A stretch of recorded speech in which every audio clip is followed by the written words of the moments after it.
Who do we need protection from? We are part of the Commonwealth, so we have allies. The only threat we have is from the United States, so we don't need them to pretend to support us. That wasn't always the case, was it? Have you ever read the Geneva Conventions? Do you understand that there's sections of the Geneva Conventions that were written because of fucking Canada in World War I? I digress.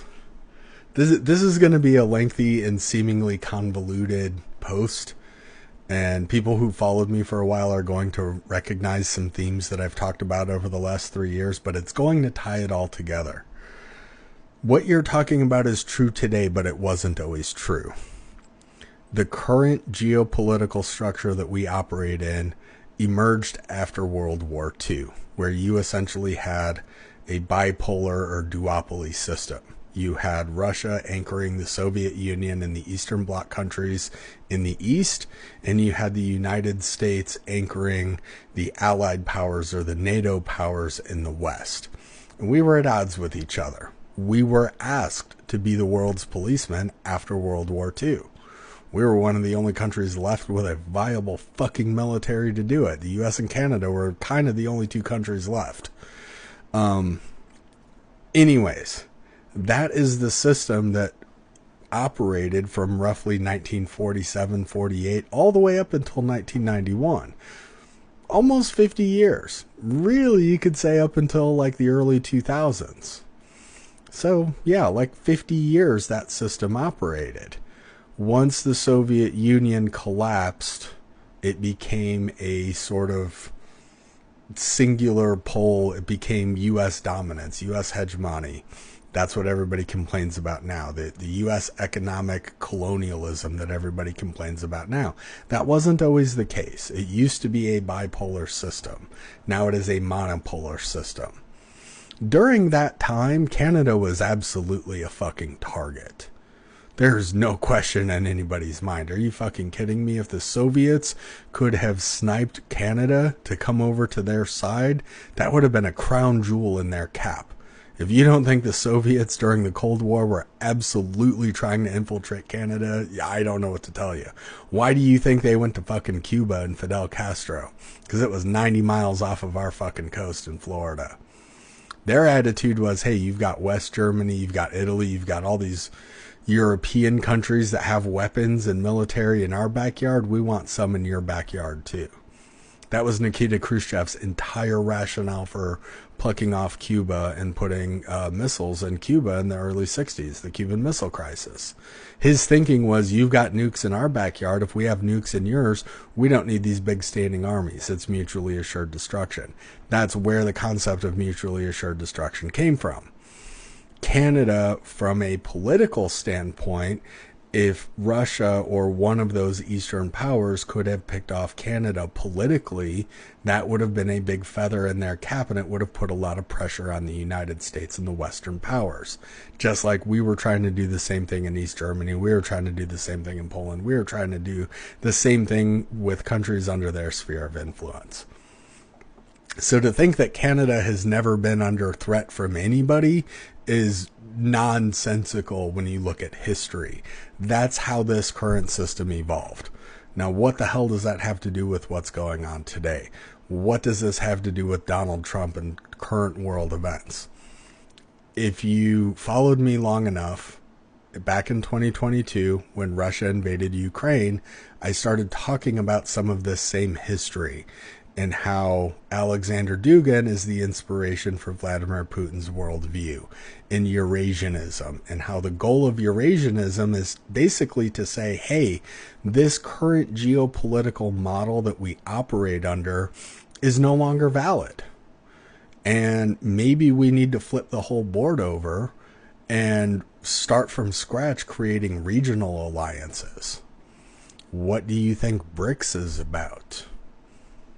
Maybe we don't need these big global alliances where you have to be on one side or the other. Maybe there can be multiple. Maybe it should be a multipolar world. And where Eurasianism comes in is Vladimir Putin's thinking is, okay, if there is a European alliance anchored by either France or Germany, and we can partner with either France or Germany, we have influence over Europe. If there's an African alliance anchored by a country down there and we have influence with that country, we have influence over Africa. We've got China in our back pocket. So between China and India, we've got Southeast Asia. Like, we've got all of Asia covered.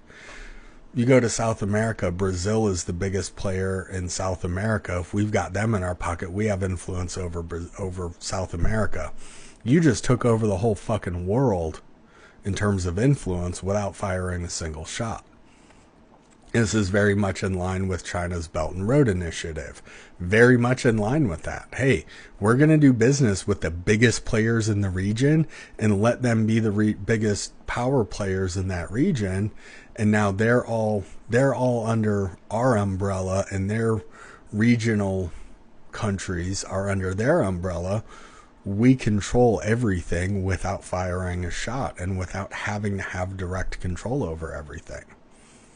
Now Brazil and India and South Africa and whoever are going to make decisions that are in our interest because our best interests are their best interests.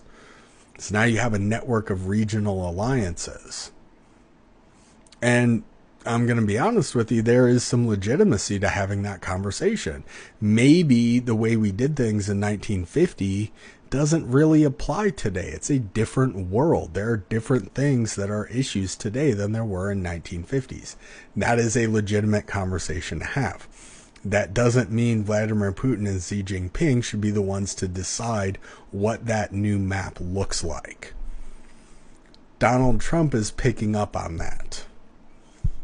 Period. Donald Trump is picking up on that and saying, okay, if the global order of things is going to fucking change, let's fucking change it, and I want in on the ground floor so I can fucking cash in. That's why he looks up to people like Vladimir Putin. That's why he looks up to people like Xi Jinping. He looks up to those strongman leaders. Because the whole concept, again, the whole concept of Eurasianism and even Mao's four-stage communism is that in Eurasianism, Russia should be the influential center of the world, even if they don't have direct control over everything. They should be the cultural and ideological center of the world. China thinks the same thing. Mao thought the same thing about China. That is what the Chinese Communist Party thinks about China. Guess what? India has their own designs. The United States has their own. So now when you start getting people like Donald Trump and Vladimir Putin and Xi Jinping together, their attitude is, okay, let's carve up the world. It doesn't have to be a grand conspiracy where they're sitting down speaking in code and handing each other bags of $100 bills. They're looking at the current system and saying, this is broken. How can we slice it up to create a new one where we all personally profit? Now you bring in the Elon Musks and the Mark Zuckerbergs saying we can handle the technology because we want in on this too. So you're right. Do you need protection from Russia today? Probably not. Do you need protection because the Germans are pissed at you because of trench warfare in World War I? Probably not. But that's how we ended up in this situation. That's how that system started.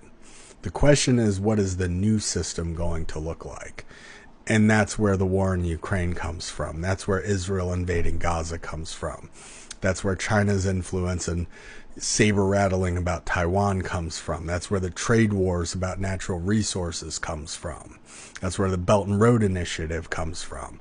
That's how all that shit ties together.